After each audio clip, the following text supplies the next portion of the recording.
M'dzina la Atate ndi la Mwana ndi la Mzimu Woyera. Amen. Mulungu wamphamvu zonse ndi wamuyaya, landirani kuthokoza kwathu lero lachinayi pa 29 August 2024 pamene mwatipasanso mpatawu woti timve mawu anu. Tikuti zikomo chifukwa cha mphatso ya moyo imene mwatipasayi, komanso yotisonkhanitsa pamodzi kuti tilingalire kumvetsera mawu anu, kuti agwire ntchito pa moyo wathu wa tsiku ndi tsiku ndi kuthandiza anzathu kuchita zoyenera. Tithandizeni kukhala anthu osaopa kugwira ntchito, anthu opanda mantha, anthu ofuna kuthandiza anthu ena kuti aziwe zoona zake zenizeni komanso chilungamo chimene chilipo, monga momwe Yohane M'batizi adachitira ngakhale anakumana ndi zosautsa, ngakhale anakumana ndi zokhoma. Mwa Yesu Khristu Ambuye athu. Amen. M'dzina la Atate ndi la Mwana ndi la Mzimu Woyera. Amen. Mawu oyamba akuchokera m'buku la mneneri Yeremiya mutu 1 ndi 17 mpaka 19. Amene akutiwerengera mawu oyamba ndi a Ernest Muza kuchokera ku mphakati wa St. Michael, St. Montfort CI Parish mu Archdiocese ya Blantyre.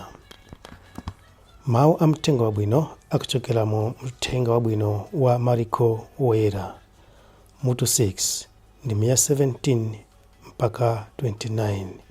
Amene akutiwerengera mawu a mthenga wabwino komanso kutigawira mawu ndi Reverend Father Stephen Likucha kuchokera ku St. Ignatius Parish, Malawi Police Headquarters, Area 30 mu Archdiocese ya Lilongwe. Mawu oyamba a malemba oyera, mawu a m'buku la mneneri Yeremiya.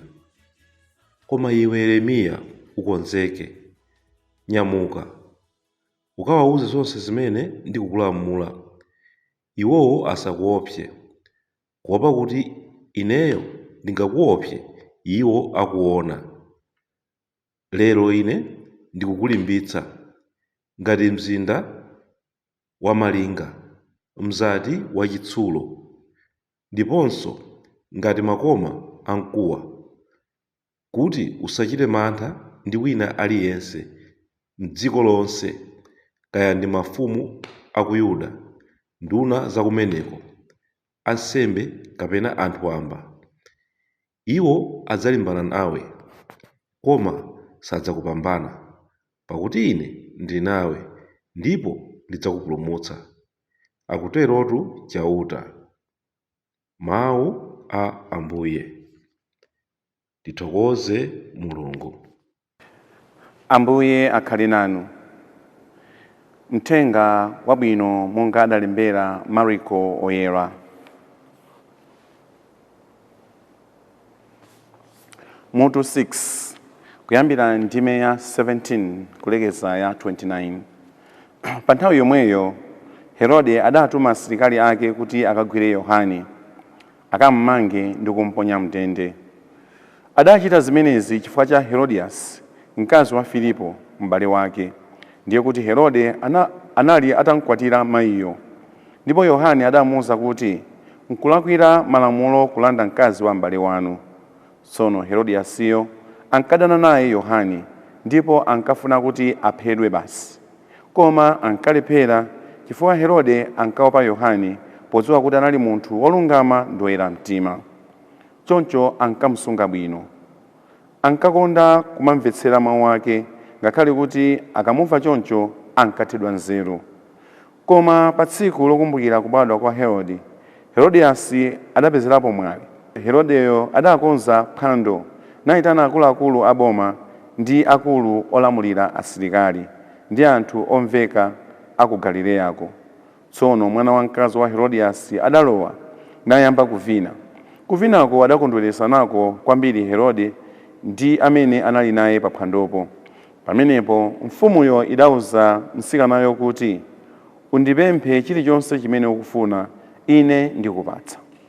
Ndipo adasimikiza molumbira kuti, chilichonse chomwe uti undipemphe ndikupatsa ndithu, ngakhale kudulira dziko langa lino pakati.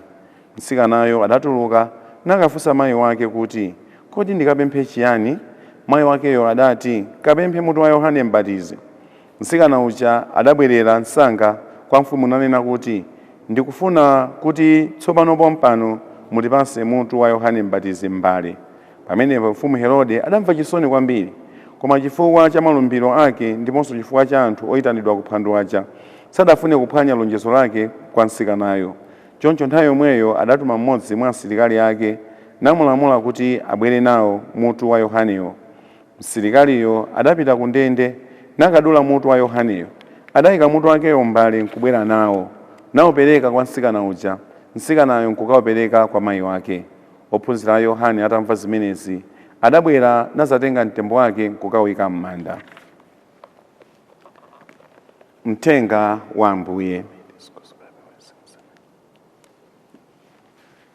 Abale okondeka, tsiku la lero lachinayi pa 29 August 2024 Mulungu watipasa mawu awa ndi cholinga chapadera kuti tikamva mawuwa atithandize kugwira ntchito, tiauze anzathu mawu azagwiritsa ntchito, kuti pa moyo wathu wa tsiku ndi tsiku tisazunze mizimu ya anthu osalakwa, tisazunze anthu osalakwa. Tikatenga mawu athu a tsiku la lero, Mulungu amamuwuza mneneri Yeremiya zochita. Iweyo ndakuyika pakati pa anthu amene ali ankhanza, amene sakufuna kumva mawu a Mulungu, koma ndikuwuza kuti usaope, kagwire ntchito ndipo ine ndikuteteza ngati linga. Ndipo Yeremiya anatenga uthenga wovuta numakawuza anthu kuti atembenuke, amawuza anthu chilungamo zimene Mulungu amafuna kuti zichitike. Tikudziwa kuti Yeremiya anakumana ndi mikwingwirima yosiyanasiyana, koma uthenga wa Ambuye Mulungu chimene chinali choona chenicheni anthu anawawuza. Ndipo amene anamva uthengawo, amene anali ndi nzeru zokwanira zomvetsera uthenga ochokera kwa mneneri Yeremiya, adatembenuka. Amene ankakomedwa kupanga zinthu zolakwika zosiyanasiyana pofuna kuteteza timaulemerero tating'ono ta pa dziko lino lapansi, ankampangira nkhanza zosiyanasiyana. Ndipo Yeremiya ntchito yake ngati mneneri adayimva kupweteka kwambiri, adayimva kuwawa kwambiri chifukwa cha anthu ena amene amafuna kuteteza timaulemerero tinatake, timaudindo tinatake ta dziko lapansi tomwenso ntosakhalisa. Yohane M'batizi muthenga wabwino akugwira ntchito yothandiza anthu kuchita kufuna kwa Mulungu. Ndipo ntchito imeneyi imodzi mwa iyo anayigwira kwa mfumu Herode. Pamene mfumu Herode anatenga mkazi wa Filipo, m'bale wake weniweni. Mkazi wa Filipo zina kanali Herodias, m'bale wake weniweni ndikumutenga kuti akhale mkazi wake. Yohane M'batizi anaona kuti ichi si chinthu chabwino ayi. Anapita kwa mfumu ndikukawuza kuti zimene mwachitazi nzolakwika, zosakhala bwino, sizinakhale bwino. Mkazi anakwiya kwambiri Herodias, komanso amfumu asankakondwa nazo, kotero kuti Yohane M'batizi adamangidwa, adakhala mndende kumusekereza kunena kuti uthenga umene amapereka kwa mfumuwo asaperekenso kwa anthu ena, anthu asadziwe za chilungamo chenicheni chimene amfumuwa anachita. Koma akuti amfumuwa popeza sakanamupha chifukwa amaopa anthu, komanso Yohane anali wa chilungamo, ankapita pena akamvetsera mawu ake. Koma kuti wamkaziyo ankafunitsitsa kuti Yohaneyi aphedwe. Kunali chaka kusangalala birthday kuti wina wake wabadwa. Birthday imeneyi popeza inali ya amfumu omwewa, anayitana anthu osiyanasiyana. As usual, mfumu imayitana akuluakulu ena osiyanasiyana, akupolisi, akuame, nduna, kazi chani zosiyanasiyana, zinabwera kuphwando. Mwana uyu Salome, mwana wa Herodiasi, kuyamba kuvina. Wavina bwino, amfumu upanga malonjezo. China chilichonse chimene ungapemphe ndikupasa. Mwana kakasi, ndichule chani. Akupita kwa mayi yake, ndifuna mutu wa Yohane M'batizi, ndikumpasa mutu uja, Salome uja, mutu wa Yohane M'batizi, ndio tikuphedwa kwa Yohane M'batizi. Chimene tifuna tinene tsiku la lero ndi chani? Anthu ena amene akugwira ntchito yabwino yokoma akhakuti akutiuza zinthu zina zimene ife sitikugwirizana nazo. Ifeyo zinthu zija ndikudana nazo mpaka na ndikupanga zonena kuti munthu uja asowe pakati pathu. Tili ndi tchimo pakati pa Ambuye Mulungu. Ndife anthu amene tidzayankhe pamaso pa Ambuye Mulungu. Chifukwa kuti munthu mmodzi amene ananena kuthandiza kapena anthu ena amene ananena kutithandiza kuti zinthu zina pa moyo wathu wa tsiku ndi tsiku ziyende bwino, tapangisa kuna kuti anthu angati amene ajawa azimirire asowe pakati pathu. Kuti ifeyo amene tikukhala ngati tikuteteza zina zake pano pa dziko lapansi tikhalebe ndi zinthu zangati zimenezo. Mulungu sakondwera ndi anthu oyipa, Mulungu sakondwera ndi anthu osafunira anzawo zabwino, Mulungu sakondwera ndi anthu amene amapha anzawo, anthu amene amasowesa anzawo. Funa kuti anthu enawo akupanga zinthu zachilungamo, anthu enawo akupanga zinthu zopa Mulungu, anthu enawo sakufuna kuti anthu ayende njira zoyipa. Nde ifeyo tikamafuna kuti anthu angati amene aja azimirire pakati pathu, achoke pakati pathu, tikulakwa, Mulungu sazasangalala nafe. Mawu athu oyambirira aja Yeremiya anakumana ndi zokhoma. Ndanena kale ifonera kuti iye anazuzula anthu amene samafuna kumva uthenga ochokera kwa Ambuye Mulungu, onera kuti asiye zoyipa zimene iwo amazichita. Koma anthuwa anadana naye Yeremiya chifukwa amateteza timaudindo tina tapadera, tizinthu zina zimene anali nazo zochokeranso kwa Ambuye Mulungu, mpaka na kumuzunza Yeremiya ndipo ankafuna mpaka na kumupha. Kwa muzera mu mphamvu ya Mulungu Yeremiya zimene zonse zinatheke.